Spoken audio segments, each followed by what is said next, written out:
दोस्तों, स्वागत है आपका एक नई दिलचस्प अनोखी रोमांटिक कहानी में। ये कहानी है सुर और उस हिम्मत की जो म्यूज़िक रुकने पर बोलने के लिए चाहिए। वाराणसी के बीचों बीच जहाँ हजारों दुआओं के बीच गंगा बहती है, वाराणसी हिंदू यूनिवर्सिटी कला की एक पवित्र जगह थी। फुर्तीली उंगलियों और शांत आत्म वाले फाइनल ईयर के स्टूडेंट ईशान के लिए म्यूज़िक विंग सिर्फ एक बिल्डिंग नहीं थी, यह वह जगह थी जहां उसकी दुनिया शुरू और ख़त्म होती थी। उसकी दुनिया का एक नाम था प्रोफेसर अविनाश शास्त्री। वे पुराने शास्त्रीय संगीत के साथ साथ न्यू म्यूज़िक पे भी काम करते थे और बच्चों को म्यूज़िक सिखाते थे। ईशान ने सितार सीखा और बजाया।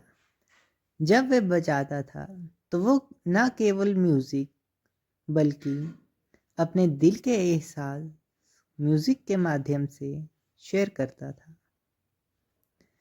ईशान के लिए अविनाश सिर्फ एक सर ही नहीं थे, वे उसके लिए स्टार थे। लगातार शानदार और बेस्ट अभ्यास ईशान के लिए अब सरल था। भारत में गुरु और शिष्य के बीच का रिश्ता पवित्र होता है, अक्सर खून से भी गहरा, लेकिन ईशान के लिए भक्ति कुछ दर्द देने वाली चीज में बदल गई थी। यह दूसरे साल के देर शाम के प्रैक्टिस सेशन के दौरान हुआ। बारिश खिड़कियों से टकरा रही थी। ईशान राग यमन में एक मुश्किल बदलाव से जूझ रहा था।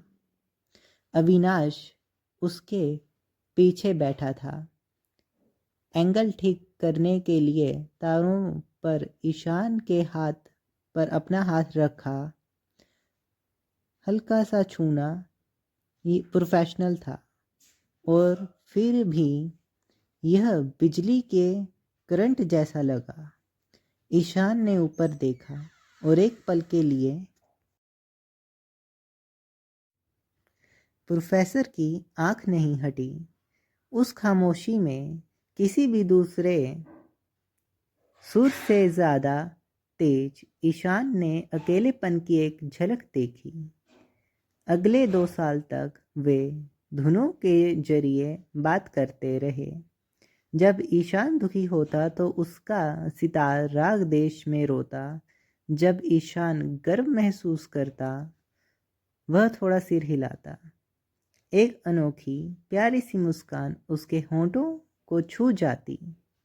उन्होंने चाय पी, कवियों की फिलॉसफी और क्लासिक म्यूज़िक के सख्त स्ट्रक्चर पर बात की। हमेशा जब वे बात करते, अक्सर आसपास अपने एक प्यार सा अनकहा एहसास हमेशा उनके साथ होता। ग्रेजुएशन एक अनचाहे मेहमान की तरह आया। यह संगीत उत्सव की रात थी।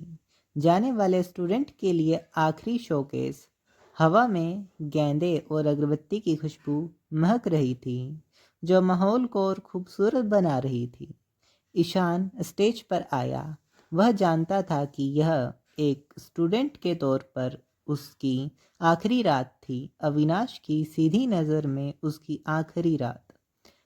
उसने वह पीस नहीं बजाया जिसकी उसने महीनों से प्रैक्टिस की थी। इसके बजाय उसने एक ओरिजिनल कंपोजिशन बजाया, एक दिल को छू लेने वाला और दर्द से भरा संगीत। अविनाश जम गया था। उसने धुन पहचान ली। यह उसकी अपनी कंपोजिशन का आईना थी, लेकिन उसमें एक ऐसी आग भरी थी जिसे उसने बहुत पहले परंपरा और समाज की उम्मीदों के लिए दबा लिया था। जैसे ही आखिरी सुर हॉल की खामोशी में तालियों से गूंज उठा। सेरेमनी के बाद जब दूसरे स्टूडेंट अपनी टोपियां फेंक रहे थे और परिवारों को गले लग रहे थे, ईशान ने अविनाश को म्यूजिक डिपार्टमेंट के सुनसान आंगन में एक पुराने बरगद के पेड़ के नीचे खड़ा पाया। तुमने नोट्स बदल दिए थे, अविनाश ने ईशान की तरफ कहा। पुराने नोट्स वह नहीं कह पाए जो मुझे कहना था सर, ईशान ने जवाब दिया। उसका दिल किसी फंसे हुए पक्षी की तरह उसकी धड़कनों के बीच धड़क रहा था। ईशान पास आया। भारतीय संस्कृति में सम्मान देने का तरीका टीचर के पैर छूना है। ईशान घुटनों के बल बैठा, लेकिन ईशान खड़े हो जाओ, अविनाश ने कहा। लेकिन ईशान पीछे नहीं हटा। उसने अपनी जेब में से एक पेंडेंट निकाला। हमारे कल्चर में हम कहते हैं कि म्यूजिक आत्मा की भाषा है, ईशान ने कंपती आवाज में कहना शुरू किया। 3 साल से आप मेरी आत्मा रहे हैं। मैं जानता हूँ कि आप कौन है सर।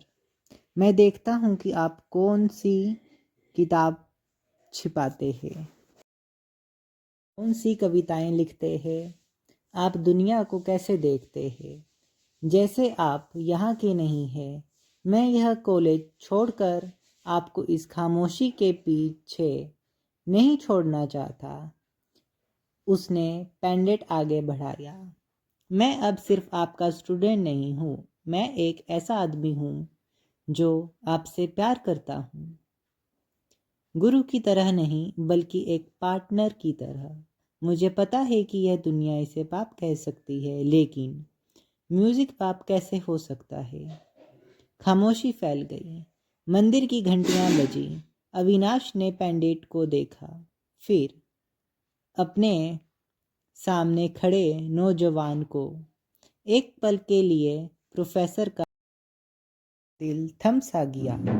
ईशान, अविनाश ने धीरे से कहा, मैं तुमसे 7 साल बड़ा हूँ।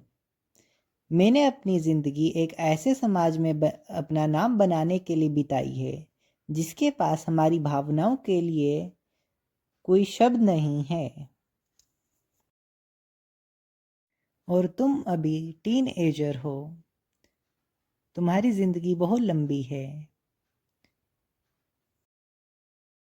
और फिर क्या पता तुम्हें कोई और अपनी सह उम्र का लाइफ पार्टनर मिले जो तुमसे प्यार करे। क्या ईशान और अविनाश एज अ कपल एक साथ आएंगे, या अविनाश की कही बात ईशान मानकर अपने लिए एक अपनी एज का लाइफ पार्टनर की तलाश करेगा। ये जानेंगे हम पार्ट 2 में। यहाँ तक देखने के लिए धन्यवाद। And dear friends, don't forget to subscribe my channel.